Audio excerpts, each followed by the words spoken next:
Welcome back. Congress MLA కోట MLC స్థానాలకు రేపు మహేష్ కుమార్ గౌడ్, బల్మురి వెంకట్ నామినేషన్లు దాఖలు చేయనున్నారు.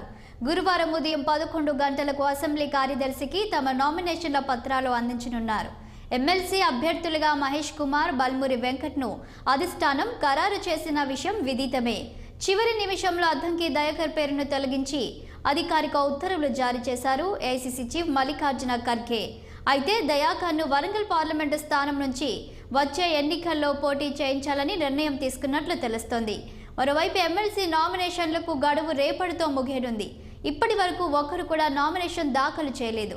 ఒకవేళ పదవులు ఏకగ్రీవం కాకుంటే ఈ నెల 29న ఎన్నిక జరుగుతుంది. అదే రోజున ఫలితాలు వెల్లడిస్తారు. ఈ ఎన్నికల్లో గెలిచిన వారు 30 నవంబర్ 2027 వరకు పదవిలో కొనసాగుతారు.